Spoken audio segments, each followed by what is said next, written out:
Welcome to Court Vision with So Pretty Tony, where the game meets culture, confidence meets competition, and every player tells a story. I am your host, So Pretty Tony, bringing you courtside energy, locker room insights, and the real conversation, sharing women's hoops and beyond, from rising stars to game changers, drama, and dynasty talk. If it's making noise on and off the court, we're breaking it down right here on Court Vision. Lace them up and lock in. This is Court Vision, and we'll unpack all of what happened tonight for the recap of the NCAA here in just a moment, right after this.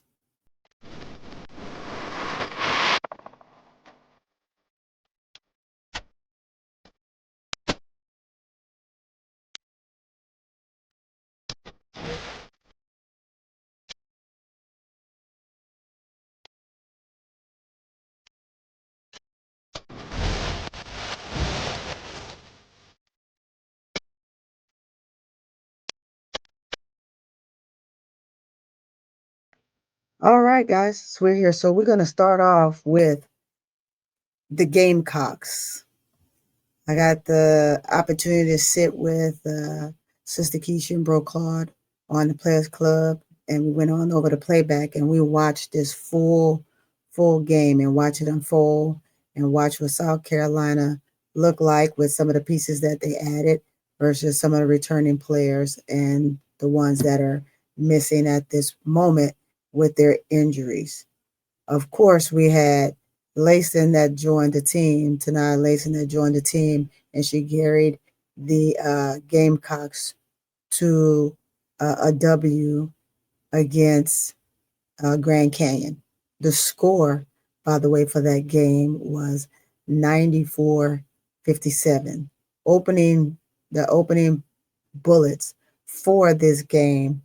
We'll start off and say that when South Carolina came out, they had they kind of had like a strong defensive presence.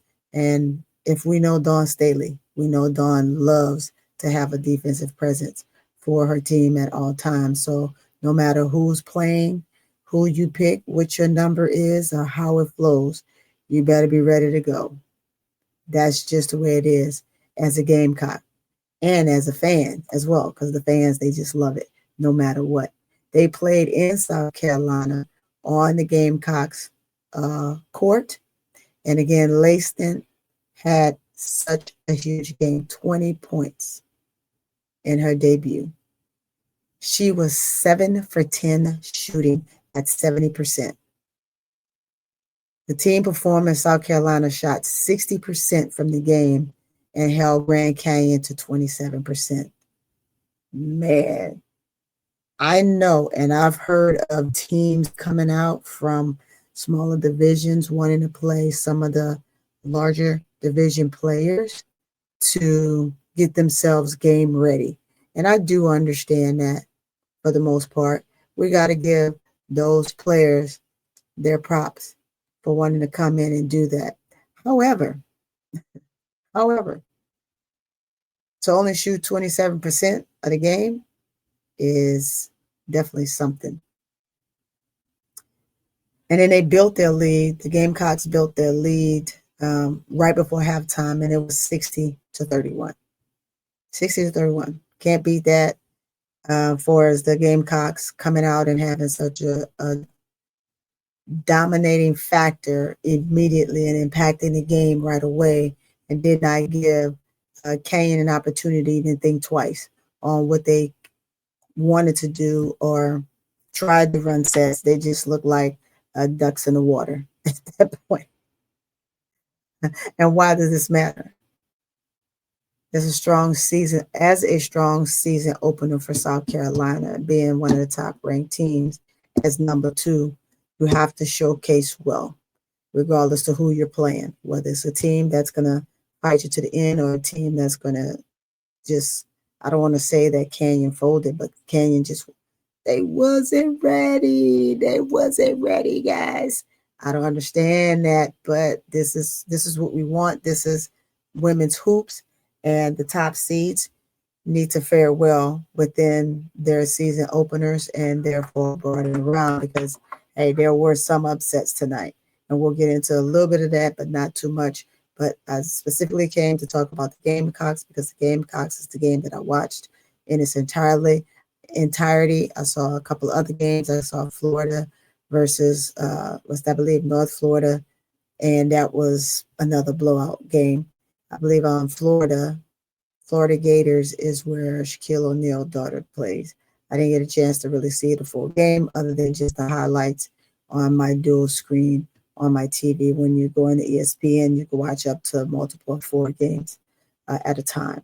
However, I chose the 2, so I watched 2 games. And some teams just got beat. And I watched my Southern University via Yahoo app lose big time to the Razorbacks. But you win some, you lose some. But back to South Carolina. Langston, again, performed immediately and impact the game right away. Of course, Raven is Raven, and Raven is going to do Raven things. Raven facilitated, Raven pushed the ball, and Raven did a phenomenal job. The dynamics of the Gamecocks has just really pushed them to and I know I said it before, a great season opener. And I have to keep emphasizing that because you're going to have some teams that won't look well. But when you're playing a team that you know that you're dominated against, you have to work on your sets. And in this instance, it was fast break city, 3-point heaven for South Carolina. And the defense right off the bat was phenomenal for them. So I say they set the tone early, and once you set the tone, that dominates the game and throughout. Did not give Kane an opportunity to have a breakaway moment at any time. And again, Gamecocks making a statement early, making a difference, and so we'll see what happens moving forward. I also saw the highlights of Texas versus Encounter Word. Now that game, I even went and saw the last 3 minutes of that game, and I'm from that area, so Encounter Word is literally around the corner from my house. So to watch Encounter Word go in and play a team like UT. And again, I can see them using this as an opportunity to be able to get themselves better. So when they do get into conference play, that they will somehow find a way to dominate or lead their conference in the best way that they know how. But during this opener, Texas dominated the game with a 123-51 win. Now, like I said, the last 3 minutes I saw the game, and kind of where they fought and they fought and they fought. But, once the deficit hits, it's hard to climb out of that hole. Even if I think that they were able to score more, they wouldn't have been able to dig themselves out of this because I'm watching Texas, and Texas is a big team. Texas is a strong team. Texas is a solid team. So it's going to be interesting to see what Texas do this year. The standout was Jordan Lee, who scored 21 points and hit 9 of 14 shots, including 3-pointers for UT. And you have to give them the props. Madison Booker added 18 points to the scoreboard for them as well. She had 18 points. And then holding the team to a 46-23 average on the board is insane. The Cardinals shot just 27.7% and had 25 turnovers. Oh my gosh, 25. And I have to be dramatic about that because you can't even take one of the little acorns that fall from the tree and pop that sucker open and think that that would work at 25 turnovers, including 13 steals by Texas. Texas had no mercy, played hard, they played physical, and they did what they needed to do with the win. Again, when you're playing against top ranked opponents, you have to show up and show out, or they will blow you out. This game made the season opener at home very warm and a great vibe, a huge mood for Texas for UT because of course they played up there in Austin and UT, and that was that for that game. Touched up a little bit on Florida, North Florida versus Florida Gators. Gators blew them out as well. Let me get to the highlights. I'll take you guys there in just a moment. But we also have USF who played as well. They're going to be coming up, but they played Utah in their opening season and scored 88. The score was 88-62 for a win over Sinox Falls. That name is going to be something. I'm going to have to watch them this year a little bit to see what they have. But of course, the goal is to follow the top players that we know will be heading themselves into the W, and to also watch the top ranking freshman classes. And I said that to say Lopez for Oklahoma did her big one as a freshman. If I remember correctly, she scored 18 points. I'm going to go look at stats, but I have not seen her stats just yet. But just watching the highlights in between games, right when they were done on some of the things that she did, Lopez is Lopez, and she is going to pretty much dominate her area, her conference as a PG. Will she win it all or get rookie of the year? It's a possibility. But this rookie class is a very fast paced and fun to watch class. You're going to want to watch them, right? Utah recorded 21 assists, and 28 made baskets, showing strong ball movement around the team's play. Freshman Otto led the way with 15 points, just 5 of 7. Whew, I can't wait to see them. Also, guys, on University of Utah, my little god sister, well, not my little goddaughter, it's my son's god sister. We watched our mother play, Anissa Hastings. She played at UT, was a dominant player, and was a shoe-in for the W, and she got hurt right before going in. And so she's just like, hey, it's time to do something different, right? But other than that, her daughter is now a freshman in college, and she's playing at Utah. So I want to see how well she does. She comes off the bench, or if she's playing. I'm going to go look at the stats here in a moment and see just how well she did. And that is someone that I'm definitely going to follow. The dominated points of 36-18 held the opponents to 35% from the field. Why does it matter? Of course it matters. The big assist number shows a commitment to team organization, and they committed to offense as well as unleashing plays around those offense, but given a massive amount of defense to plug in with that to get the stops where needed.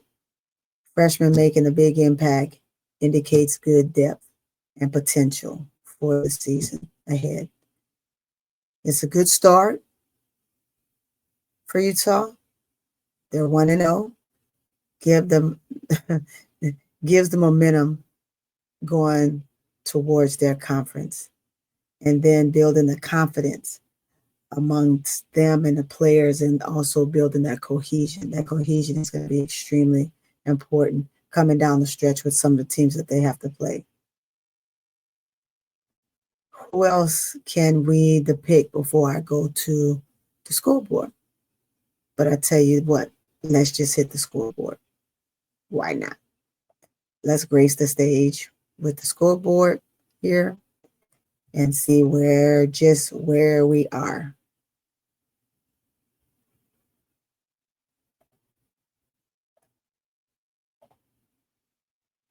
Okay, so that right there is South Carolina.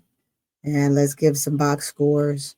This here was South Carolina. Let's go South Carolina. South Carolina, 27 minutes for Edwards. Edwards scored 13 points, 2 offensive rebounds, 3 defensive rebounds, but a total of 5 rebounds, 1 assist, 1 block, 2 turnovers.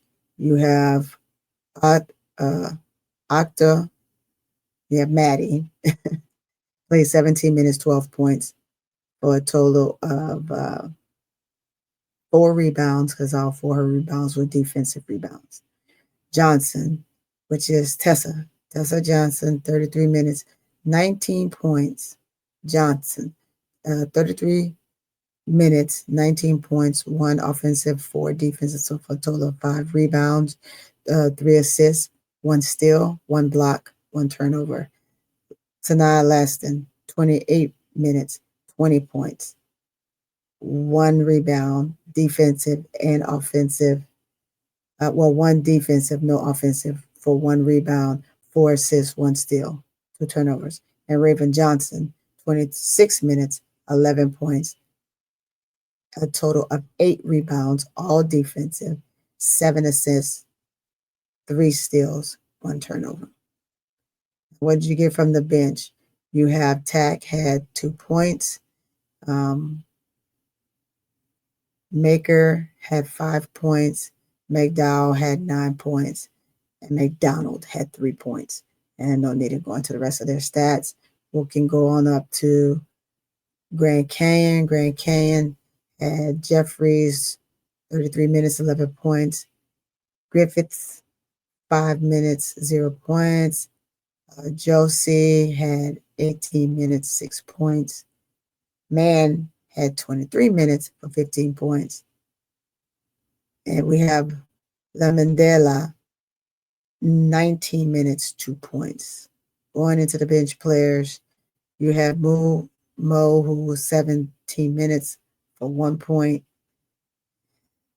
Ooh, that's something else. Carson, 17 minutes, 2 points. Wright, 7 minutes, 1 point. Dodge. So we had Douglas. Lady Douglas had 26 minutes for 16 points. And that's your scores for them. We can go up to the top. You had Duke, who lost. That was an upset. They lost to Baylor. Remember, I said there were going to be some upsets. They lost to Baylor 58-52. You had Ole Miss versus Northern Florida, and it was 87-46. ISU, Iowa State University against Stedman. You have Saintman, which is 85 points, 36-36. That was another huge blowout. Vanderbilt to Cal, that's 74-65. For a minute in that game, the highlights, it showed a little bit different, but Vanderbilt took it over. You have NCCU versus UNC for 90 points to 42. Some of these games, they were just blowouts. I mean, literally blowouts. Oklahoma won 84-67. Remember, I told you about Lopez, who did a phenomenal job. Then you turn around, Kentucky beats Moore for 75-59. Maryland MD against LMD, 80-26. Some of these scores are just mind-blowing. They're mind-blowing. Iowa over Southern University, of course. Southern didn't do too bad. They were getting blown out a lot worse. And still to get beat by 35 points is still bad. But they, at one point, I thought that they weren't going to even score any points. And I don't know if it's because Iowa let up, and this is why they were able to get what they got. But it was 86-51. Iowa, there's some big season openers, guys. OK State, 109 over, wow, 48 over UNO, University of New Orleans. Whew. What a slammer. Again, UT beat, in kind of word, 123-51. And last but not least, UCLA wins 77 to SDSU 53. But there we have it on that. And this was the scores of North Florida versus Florida Gators, 82-65. And I did, this is the game where I pulled in a little bit to watch some of the game a little bit because I wanted to see young O'Neal play. She had a strong presence for a moment, but they got some bigs on that team that you just absolutely cannot take away from them. And so for young O'Neal,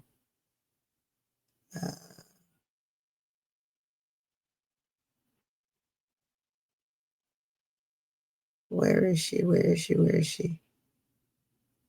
think she has a little hyphen name. She has the hyphen name. But nevertheless, on Florida, you had Carrion had 21 points. Matthew had 13. Rashia had 15. Faith Dutt had 7. I said it just like that, D-U-T, Dutt. Had 7 points. You had Albert had 9 points. For the bench, what did you get? You got 6 points from Arena Kindred. You got 6 points from Lalia Randalls. And then you got 3 points from Warren. Those scores, you don't even want to really give the scores of the other team because that's all I can say. But with that, guys, we're going to get to this point, and because there's a lot of basketball to come, tons and tons of basketball to come. And with there having tons of basketball to come, we're going to go ahead and we're going to shut this down, and we will hit you with more coming soon because it's a lot of basketball. This is the fun times. This is the energy that you want to give. This is the fun that you want to produce on every given night. And of course, like I said, I'm going to bring it to you. We're going to break it down. I'm going to bring it to you. I'm going to give it to you just like it's meant to be given. Slow but fast. Easy but rough. Let me come off of take this off the board there and make myself larger again. Larger. But let's get ready to close this out. And those in the comment, go ahead, leave a comment and tell me what you think about this video. If I missed something, go ahead, point it out. We're good. And we'll get it adjusted on the next time around. But do leave a comment. You see that little flashing thing on that side that says subscribe? Go ahead and subscribe. Make sure you subscribe and hit that notification bell next to it so you're notified every time I drop. That's very important. But also, do me this favor too. Go ahead and hit that like button. The like button is very important. It helps me get in the algorithm. It helps support this channel. It helps support me. And if you know, like I know, I'm gonna have a lot coming your way. It's a lot of basketball to be had. It's a lot of football to be had. So we're gonna do some football as well. So come on in the room. Come on in the room. And now let's wrap this up. We'll wrap this up at Court Vision. The Court Vision here, court side view. So Pretty Tony has broken down what she could with the quickness on South Carolina and the things that I've seen them do tonight. But we could do a total breakdown, but this is just a recap. Total breakdown is to pull up the whole game and break it and critique it to its entirety. But we're not going to do that. I'm going to give you what I saw and how I think South Carolina looked and improvements that could possibly be made. It's hard to say improvements that they could possibly make when they're playing a team that they're blowing out, but I do like the fact that they came out pretty hard and did what they did. But back to wrapping this up at Court Vision with So Pretty Tony, the breakdown of opening day of NCAA women's basketball from dominant debuts and the superior supervised norm. I'm just going to say like that, norm of basketball. It gets to be one of those things where it's like, hey, are we in it? Are we playing around, or we're trying to figure it out? Because when you have teams that you're blowing out, you definitely want to find a way to just get the game on the way, get it going. And it's hard because the clock is steady ticking, but not fast enough. So in South Carolina debut, the surprising upset, which is not truly an upset for the team that they played, it is what it is. But for some of the other teams, where it was just some surprising upsets, because I did not think that Duke was going to lose. So that's an upset that I was not expecting. The season has already given storylines to watch and players to remember. Keep your eyes on the court because the women are setting the tone for an unforgettable year. It's So Pretty Tony, and you know the vision of where we are. Basketball here on Court Vision with So Pretty Tony, where you get courtside view, front row and center, right in front of your TV or laptop or whatever you want. So until next time, we'll see you differently throughout different games. We're going to have difference of opinion, but with those difference of opinion, we're going to agree to disagree. And until next time, stay tuned, stay hyped, keep court vision sharp, and I'll catch you.